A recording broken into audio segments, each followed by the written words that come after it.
So after the video last week, I got quite a few questions on what is Carb Cheater. So let me see if I can explain it real quick.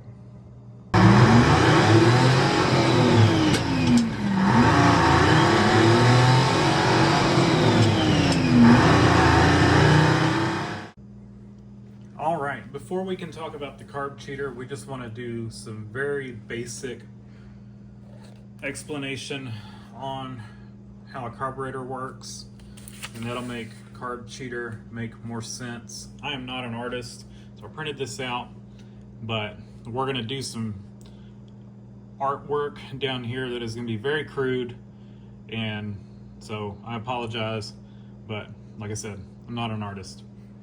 So the main things you need to know is, if we want to really simplify things, is the more air that goes through the carburetor, the more fuel. Does that make sense? Now, we can complicate things by getting into cruise and power modes on carburetors, or idle, mixture. We really don't have to get into all that. For the purpose of this, just understand that as air goes across this, it sucks fuel out of the bowl, through the jet, and down the throat of the carburetor and into the engine. That's really the basic of what we need to understand.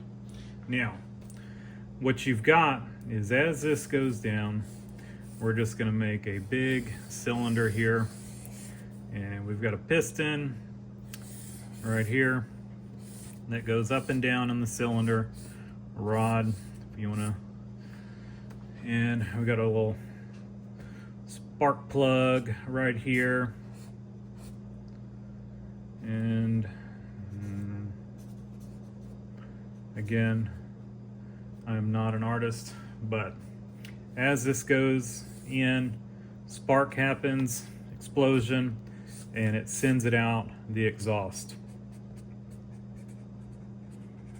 Well, piston goes down, explosion happens, piston goes down, and then it goes back up, and it pushes it out the exhaust. So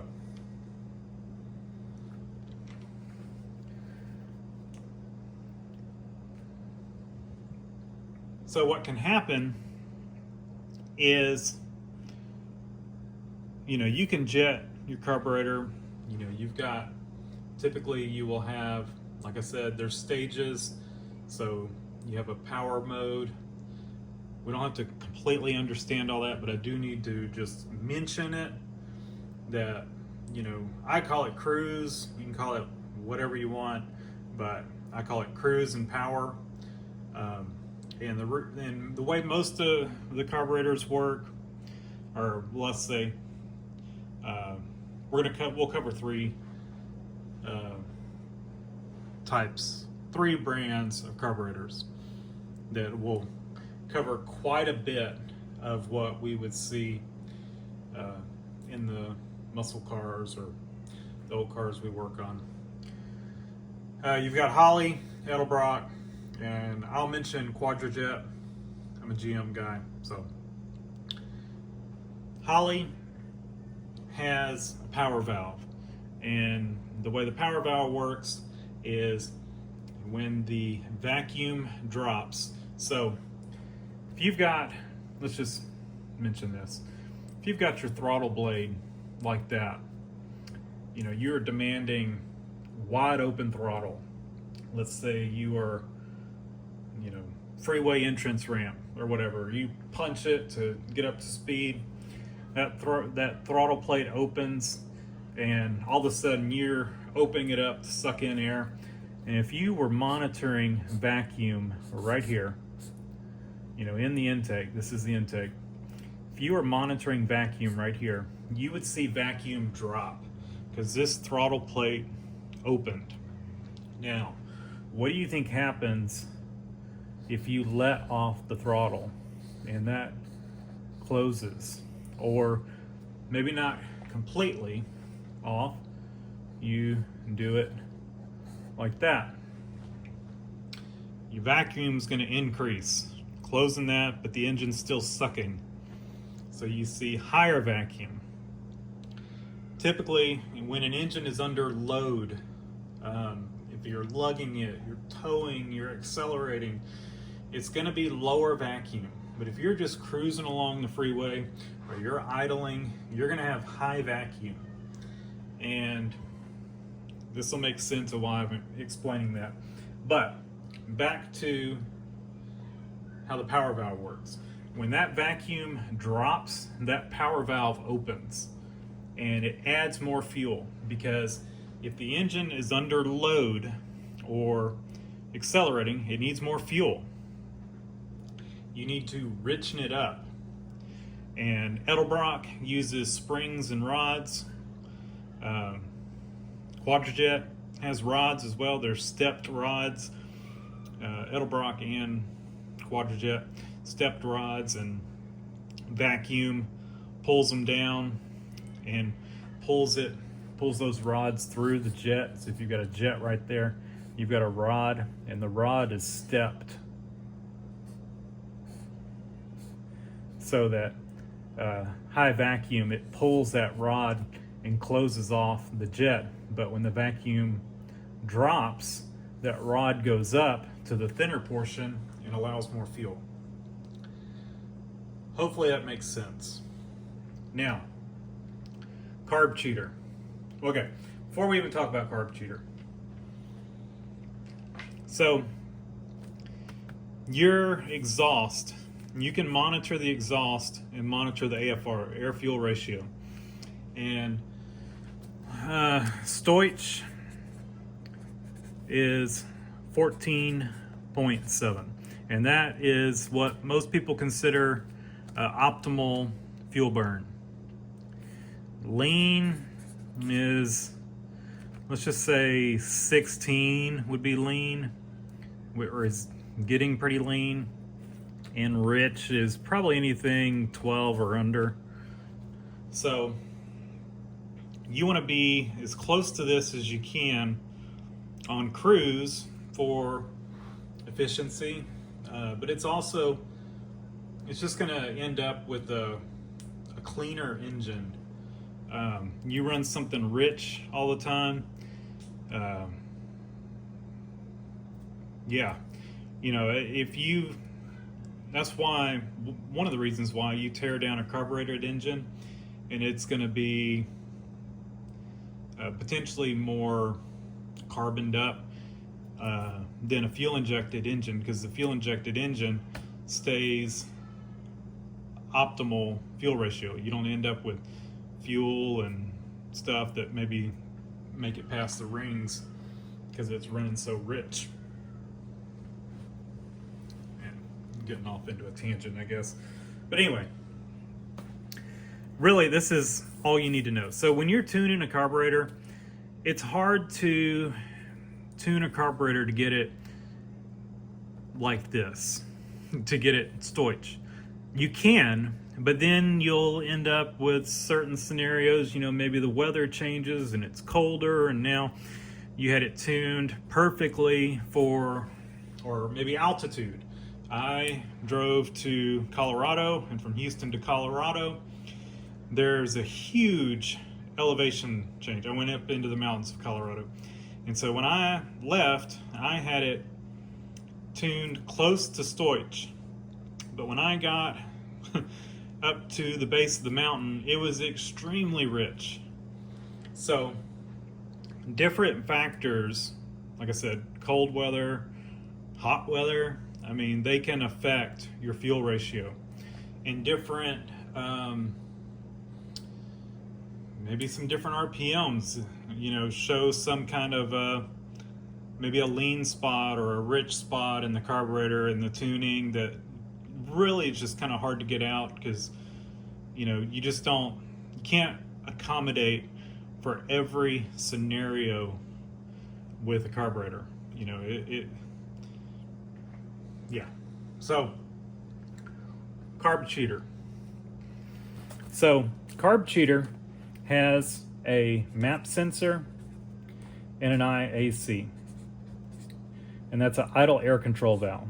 And we're going to separate these out.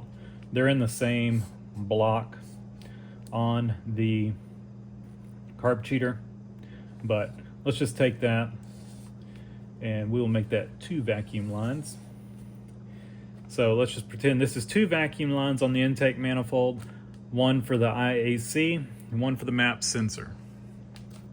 Now, this is the old block from my beta version, but it had a map sensor right here. Map sensor's monitoring vacuum. And the reason it does that is so it knows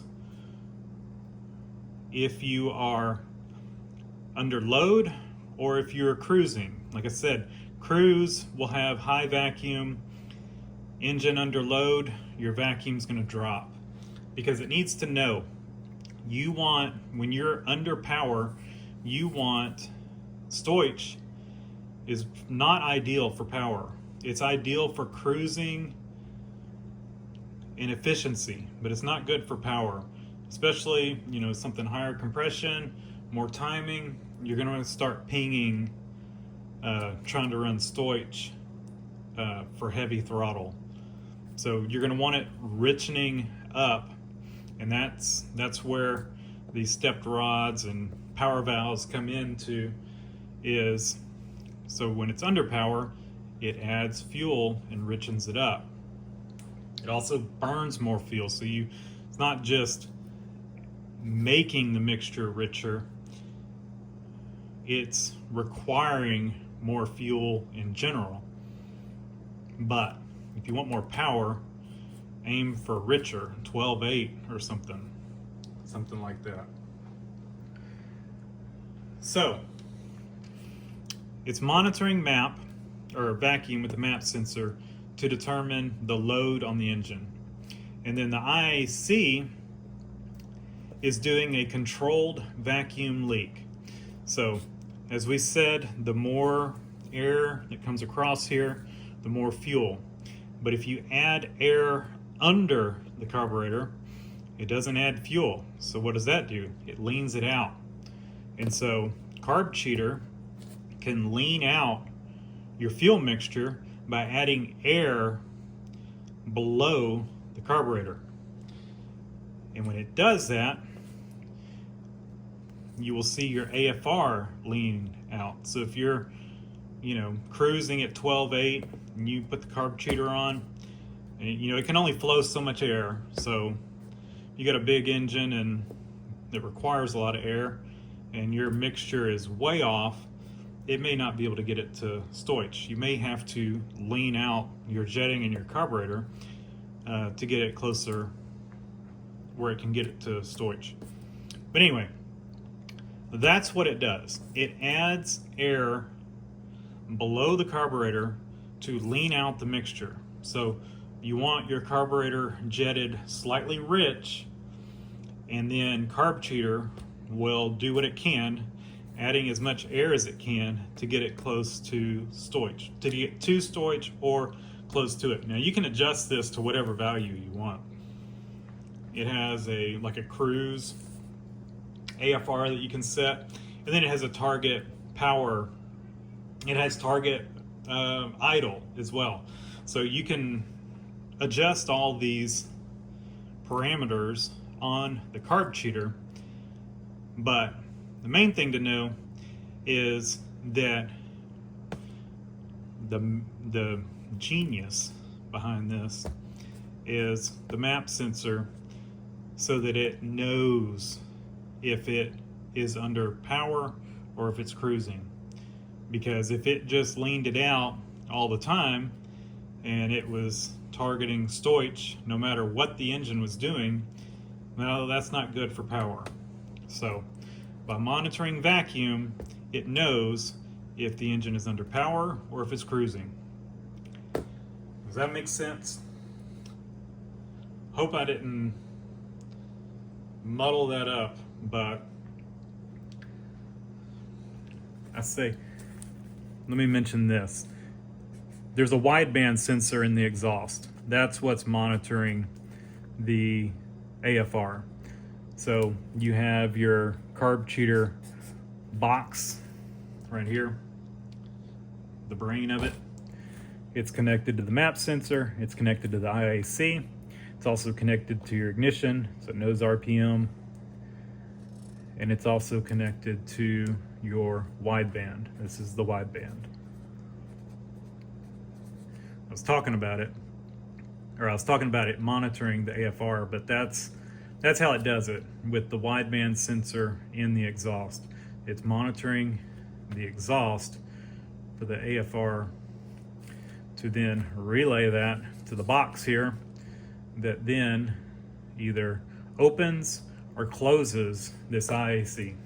Think of it as a little stepper motor, and it can vary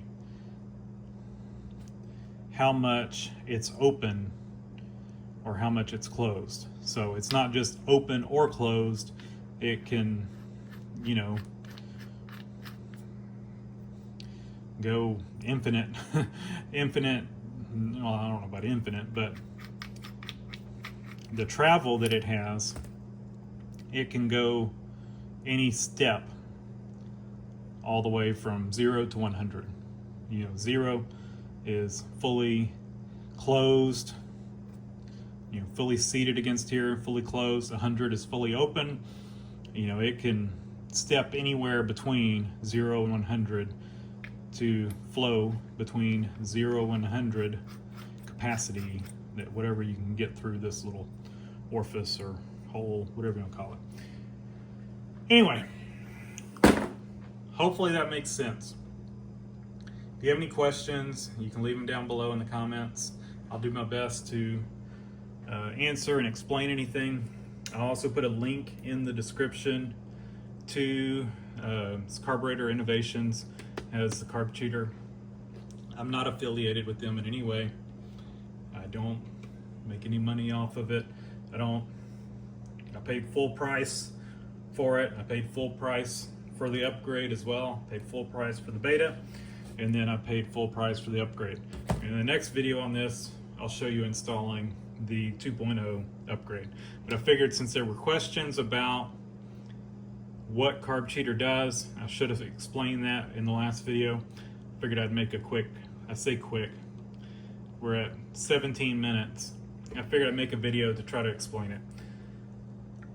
Thanks for watching. Leave a comment down below, hit the like button, and subscribe for more.